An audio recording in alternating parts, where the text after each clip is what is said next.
श्री गणेशाय नमः। नमस्कार मित्रों, मेरा नाम है ज्योति। एस्ट्रो तत्व चैनल पर आपका अभिनंदन है।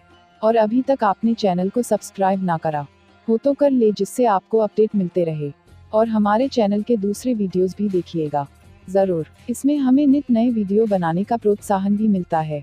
आज इस वीडियो के माध्यम से हम सभी जानते हैं कर्क राशि का मासिक राशिफल अगस्त 2020। सामान्यता कर्क राशि के लोगों के लिए महीना थोड़ा सा कमजोर रह सकता है, क्योंकि न केवल स्वास्थ्य बल्कि आर्थिक तौर पर भी आप कुछ परेशानियों में घिरे रह सकते हैं।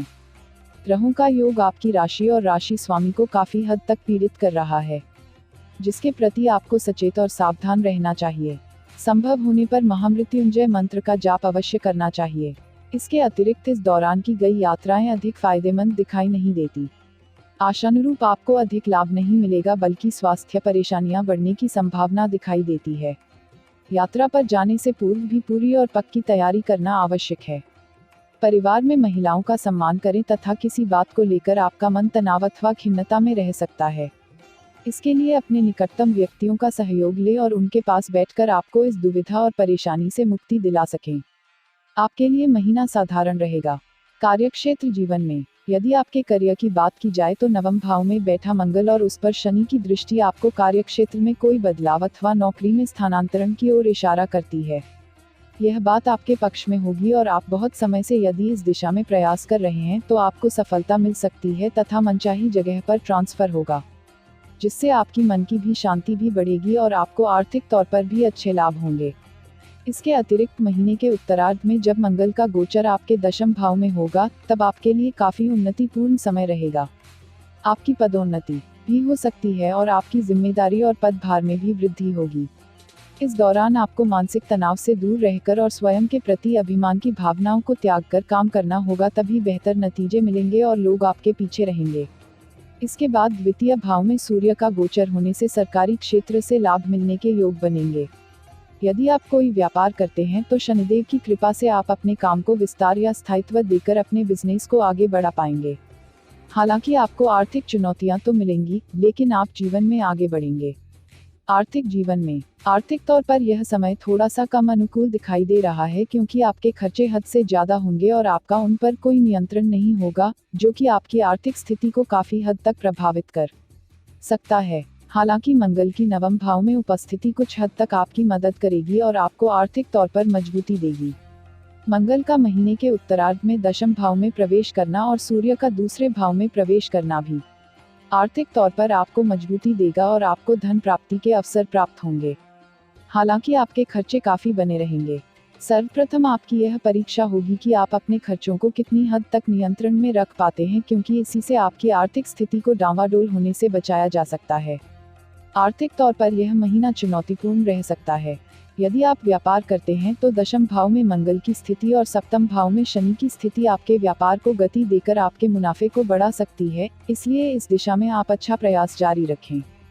स्वास्थ्य जीवन में स्वास्थ्य के मामले में यह महीना अधिक अनुकूल दिखाई नहीं दे रहा है। उसकी वजह है आपके 12वें भाव में शुक्र, बुध और राहु की युति होना तथा छठे भाव, जो कि रोग का भाव है, उसमें केतु और बृहस्पति की स्थिति होगी और सप्तम भाव में शनि देव तथा आपकी राशि में सूर्य देव विराजमान होंगे। यही स्थिति चारों ओर से आपके स्वास्थ्य को पीड़ित करने का इशारा करती है।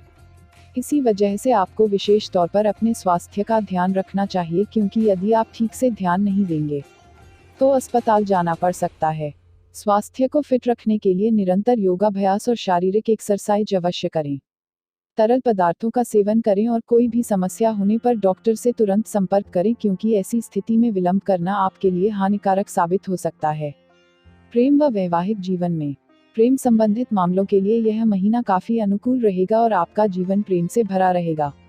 आपका प्रियतम आपके साथ मिलकर कोई अच्छा प्लान बनाएगा, जिसमें आप दोनों भविष्य के सपने देखेंगे और एक दूसरे के साथ समय बिताने का कोई भी मौका नहीं छोड़ेंगे। यह स्थिति आपकी लव लाइफ को बेहतर बनाएगी और एक दूसरे पर आपकी निर्भरता को भी बढ़ाएगी। आपको साथ में बैठकर अपने बीच की जो कोई भी परेशानी चली आ रही है उसे डिस्कस करना चाहिए, ताकि उसका समाधान निकाला जा सके। हालांकि इस महीने आप अपनी निजी चिंताओं में अधिक परेशान रहेंगे। ध्यान रखें कि उसका असर आपकी लव लाइफ पर ना हो और अपने प्रियतम को खुश रखने में कोई कसर बाकी ना रखें। यदि आप शादीशुदा हैं तो स्थितियां मिली जुली रहने वाली हैं। सप्तम भाव में शनि देव पर राशि में बैठे सूर्य देव की पूर्ण सप्तम दृष्टि होने के कारण दाम्पत्य जीवन में लड़ाई झगड़े की संभावना हो सकती है, जिससे बचने का आपको भरसक प्रयत्न करना होगा। उसके बाद जब सूर्य का गोचर आपके द्वितीय भाव में होगा, वह समय आपके जीवन साथी के स्वास्थ्य के लिए कमजोर होगा और उन्हें तुरंत स्वास्थ्य समस्याएं परेशान कर सकती हैं।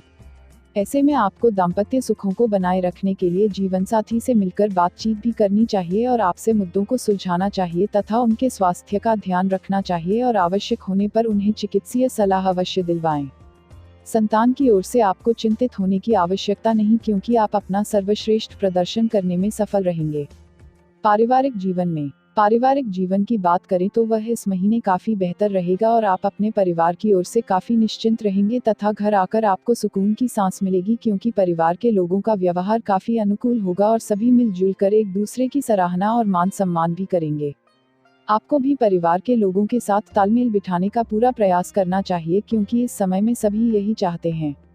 सूर्य का गोचर जब महीने के उत्तरार्ध में द्वितीय भाव में होगा और मंगल का दशम भाव में, ऐसी स्थिति में परिवार में कुछ तनाव बढ़ सकता है, जिसे दूर करने के लिए आपको प्रयास करना होगा। अपने काम पर अधिक ध्यान दें और पेशेवर जीवन पर अधिक ध्यान देने के कारण पारिवारिक विषयों को समय कम ही दे पाएंगे। इससे भी आपका पारिवारिक जीवन थोड़ा सा तनावपूर्ण हो सकता है।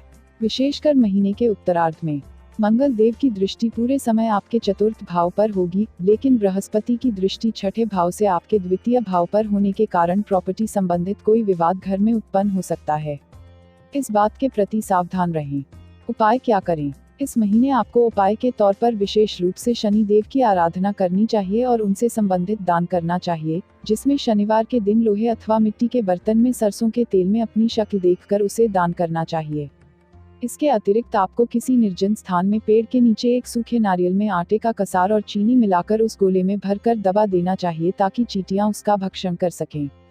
आपको अपने आसपास के लोगों के साथ अनुचित व्यवहार करने से बचना चाहिए तथा प्रतिदिन बजरंग बाण और हनुमान चालीसा का पाठ करना चाहिए। यदि संभव हो तो मंगलवार अथवा शनिवार के दिन सुंदरकांड का पाठ अवश्य करें। तो मित्रों, हमारे चैनल एस्ट्रो तत्व में दी गई ये जानकारी आपको कैसी लगी, हमें कमेंट कर बताएं। चैनल को लाइक, शेयर और सब्सक्राइब करें और हाँ, घंटी वाले आइकॉन को भी दबाएं।